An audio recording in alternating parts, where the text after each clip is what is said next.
구원에 이르는 지혜 제10장 신행일치 11번째 질문들 살펴보도록 하겠습니다. 깨달음의 단계라는 그런 소제목이 붙어 있고요. 문제는 모두 6개로 이루어져 있습니다. 문제를 먼저 읽어보도록 하겠습니다.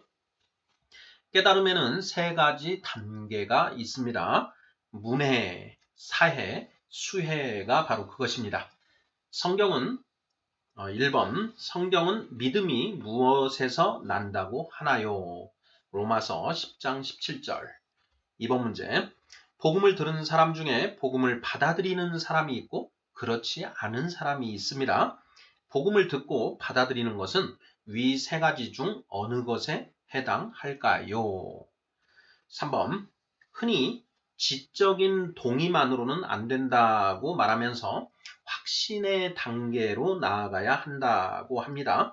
이러한 확신으로 나아가기 위해 선행되어야 할 것이 있습니다. 그것은 무엇인가요?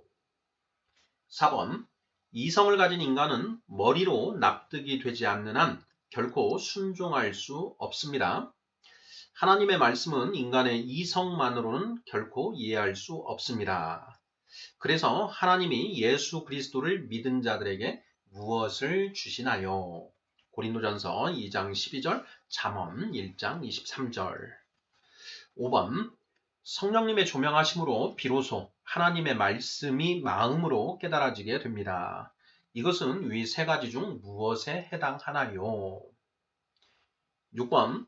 마음으로 깨달아져야 말씀대로 살 수 있습니다. 그리고 말씀대로 살다 보면 또 새로운 것을 깨닫게 됩니다.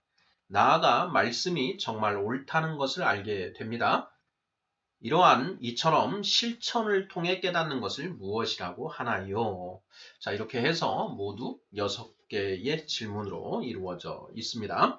자, 구원에 이르는 지의 제10장은 신행일치라는 제목으로 되어 있습니다. 신행일치란 믿음과 행위가 일치되는 것을 의미하고요.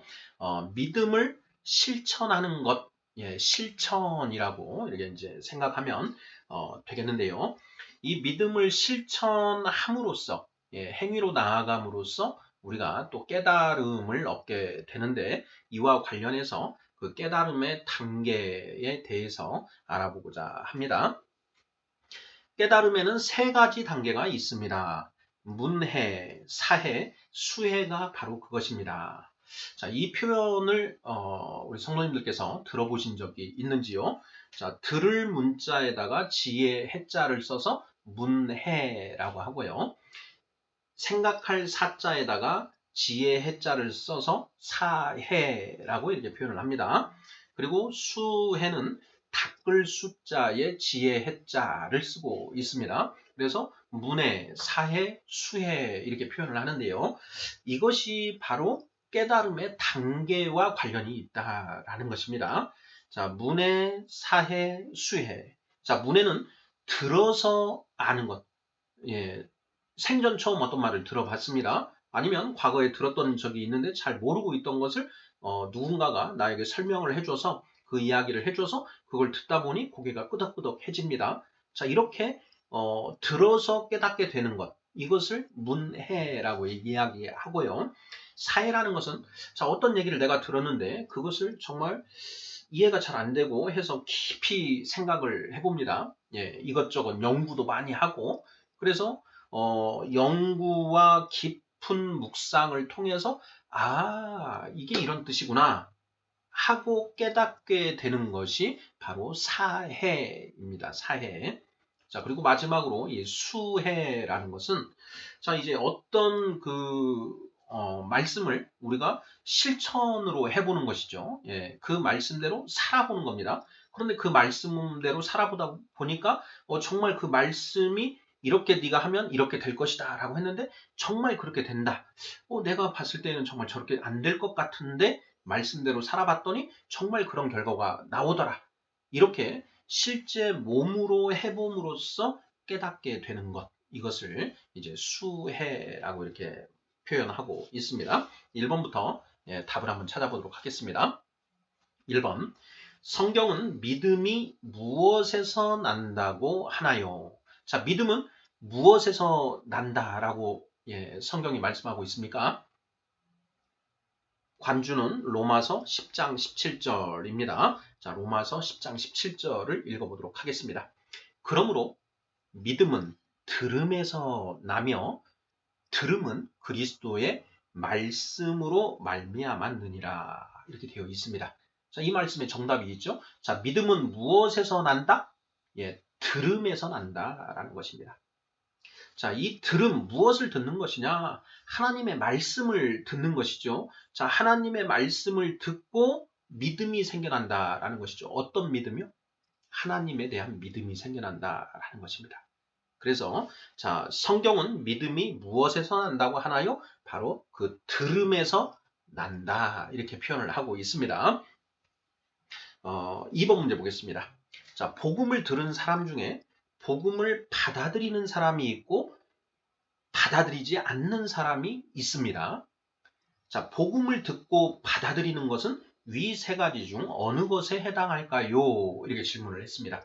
자, 문해, 사해, 수해 중에 복음을 듣고 들었습니다. 그 복음을 듣고 그 복음을 내가 받아들이는 사람이 있고 그 복음을 들었는데 아닌 것 같아 하고 안 받아들이는 사람이 있다라는 것이죠. 우리가 복음을 실제 전해보면 딱 반응은 둘 중에 하나입니다. 받아들이거나 안 받아들이거나 둘 중에 하나인 것이죠. 자, 그런데 받아들이는 사람은 이 문해, 사회, 수혜 중에 어느 것에 해당할까요? 하는 질문입니다. 정답은 뭐가 되겠습니까? 듣고 믿는 것.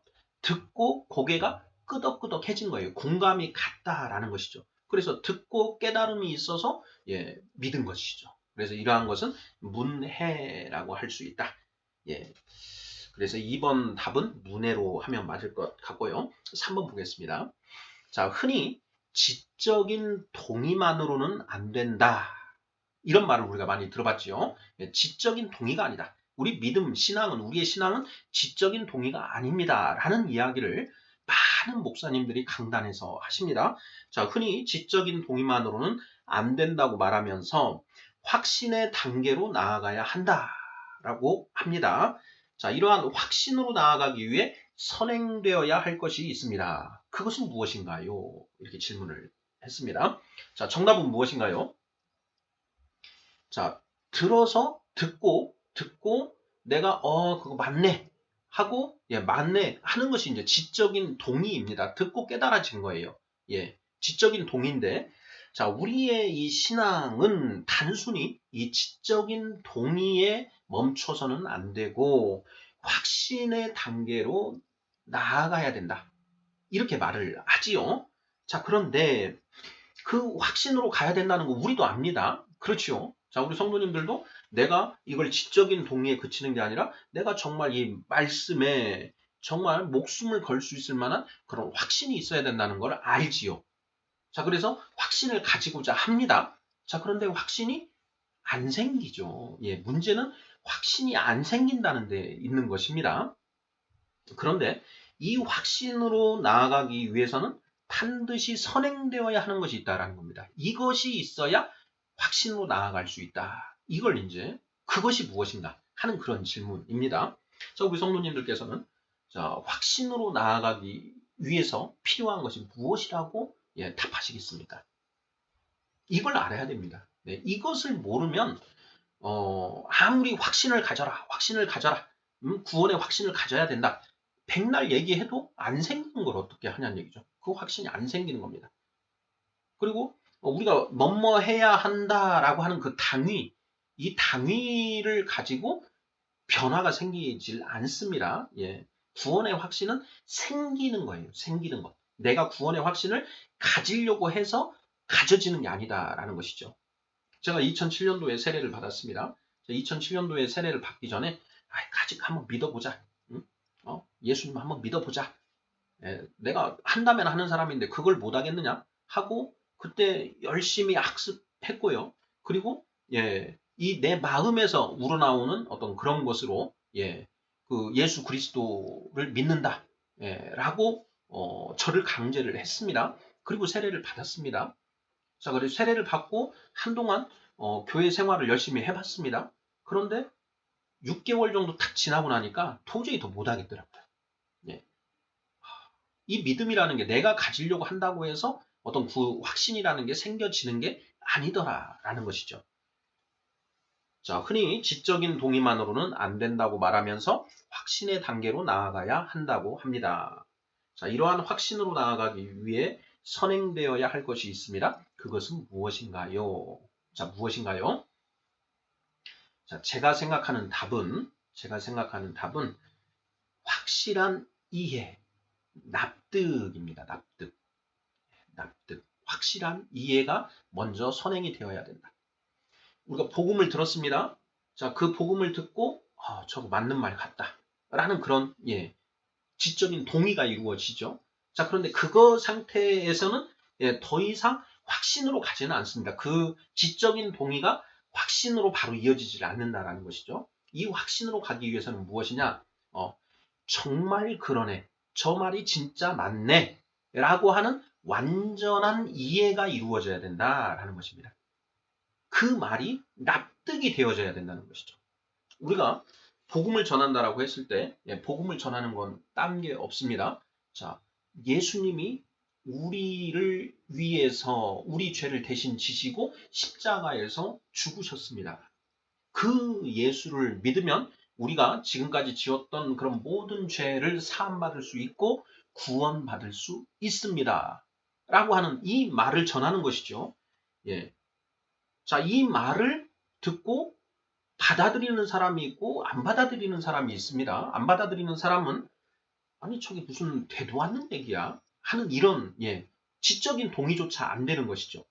자, 그런데 이게 기적적으로 지적인 동의가 이루어지는 사람이 있습니다. 저거 맞는 것 같아. 정말 나는 죄인이야.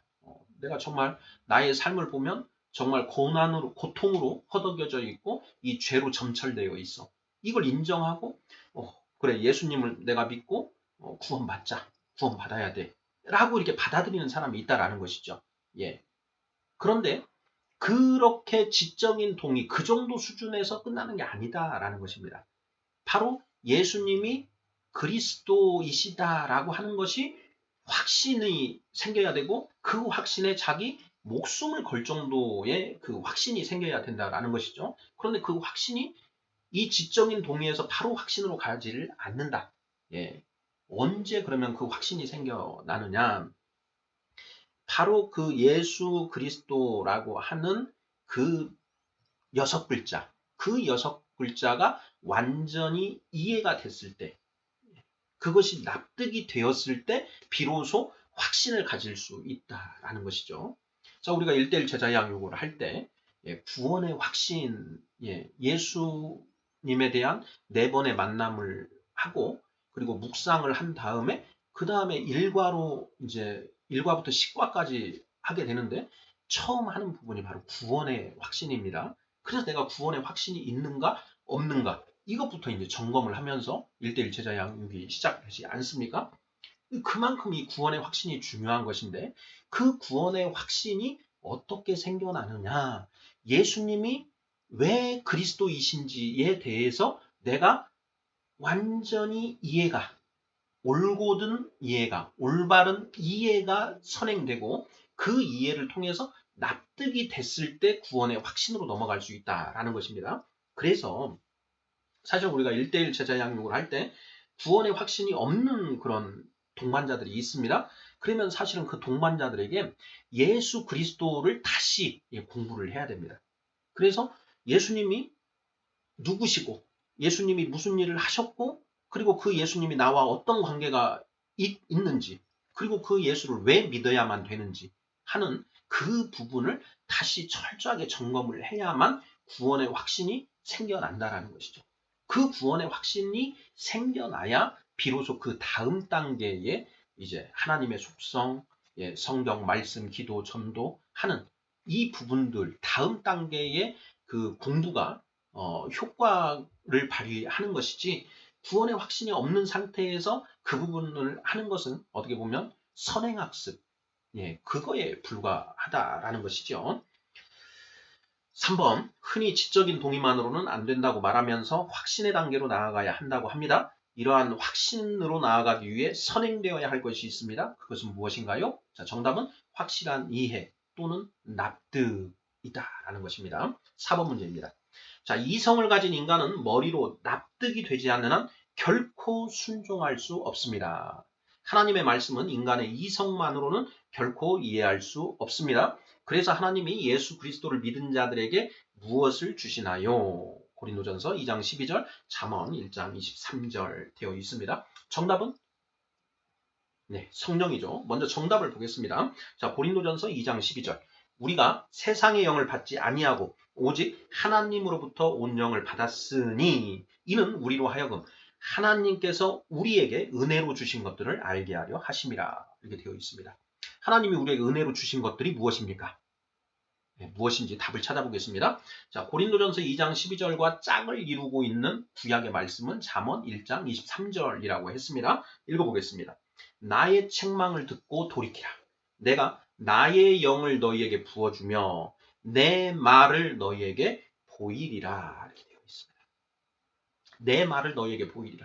나의 영을 너희에게 부어주며 여기에 나는 누굽니까? 잠언, 지혜죠, 지혜.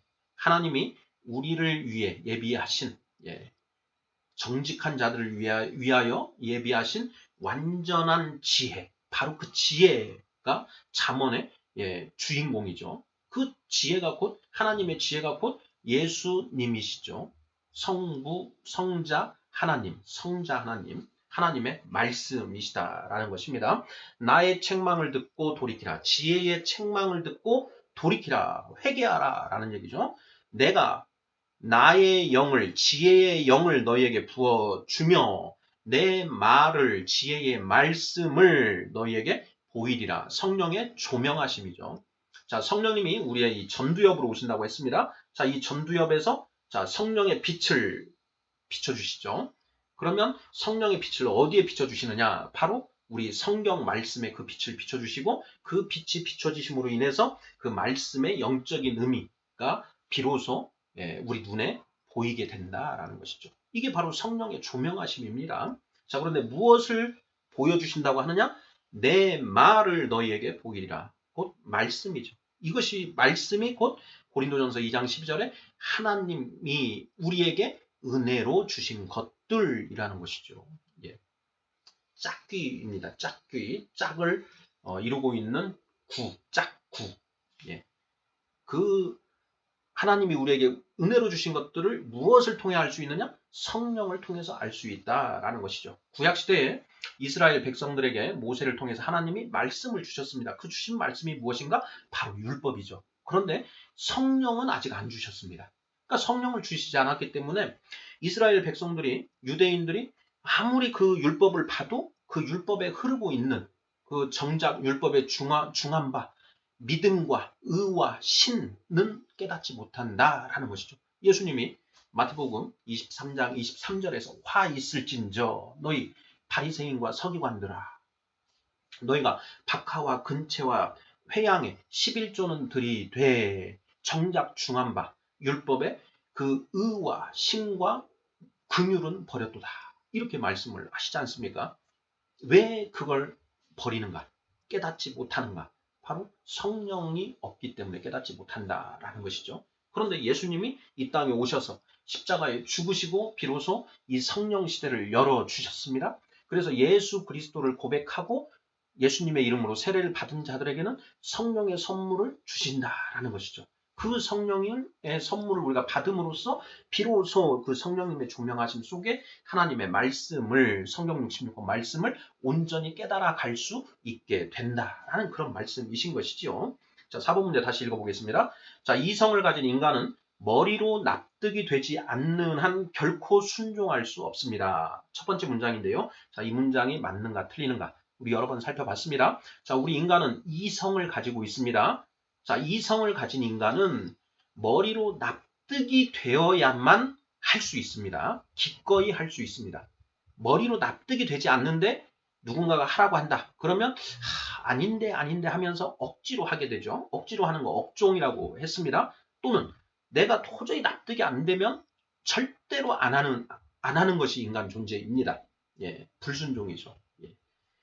이성을 가진 인간은 머리로 납득이 되지 않는 한 결코 순종할 수 없습니다. 바꿔서 얘기하면 머리로 납득이 되어야만 순종할 수 있다라는 것이죠. 두 번째 문장입니다. 하나님의 말씀은 인간의 이성만으로는 결코 이해할 수 없습니다. 맞습니까? 틀립니까? 맞지요. 예. 이성만으로는 절대 하나님의 말씀을 이해할 수가 없습니다. 성령 받지 못한 상태에서 아무리 성경 말씀을 보더라도 그 성경에 흐르는 영적인 의미, 정작 중한 의미는 깨닫지 못합니다.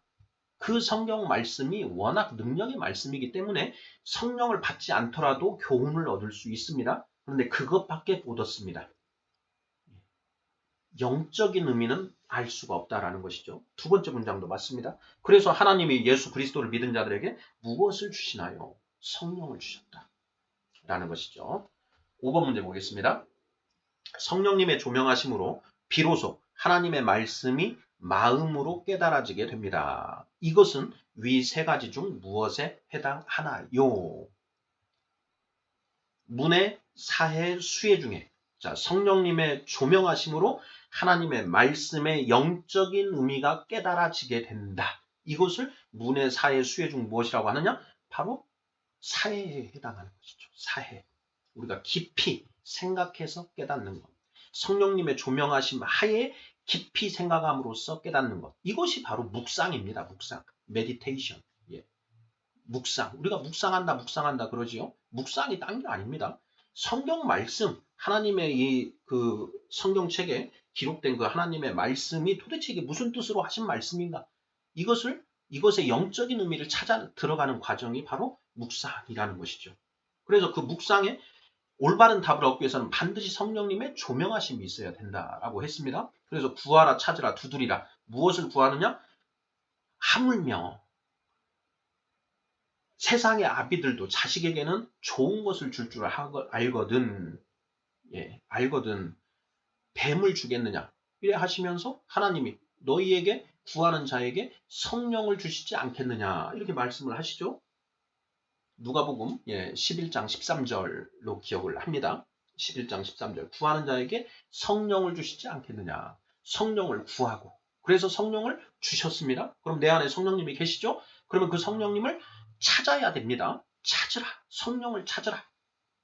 그 다음 두드리라. 성령을 두드리라. 성령은 보혜사.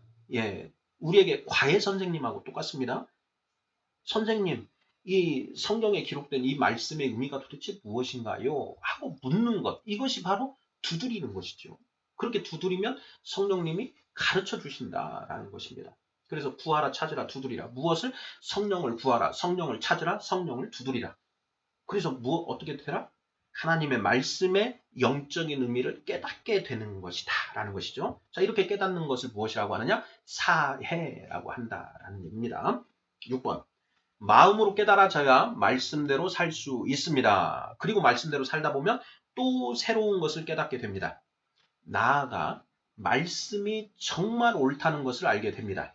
이처럼 실천을 통해 깨닫는 것을 무엇이라고 하나요? 문해, 사해, 수해 중에 이제 수해밖에 안 남았지 않습니까? 정답은 당연히 수해죠. 수해. 닦을 숫자, 깨달을 해자, 몸으로 행위를 통해서 깨닫는 것. 이거 바로 수해입니다. 우리가 하나님의 말씀이 이제 마음으로 깨달아졌습니다. 원수를 사랑하라. 원수를 사랑하라. 보기만 해도 미워 죽겠는데 원수를 왜 사랑하라고 하시는 겁니까? 나는 사랑이 안 됩니다. 저 인간 보기만 해도 이가 바들바들 떨리고 몸이 그냥 부들부들 떨리는데 저 인간을 어떻게 제가 사랑할 수가 있습니까? 그렇지 않습니까? 그런데 원수를 사랑하라고 한다라는 것이죠. 그런데 그 원수를 사랑하라는 것이 도대체 무슨 의미입니까? 안 되는데. 이걸 묵상을 해야 되는 것이죠. 자, 묵상을 하다 보면 깨닫게 됩니다.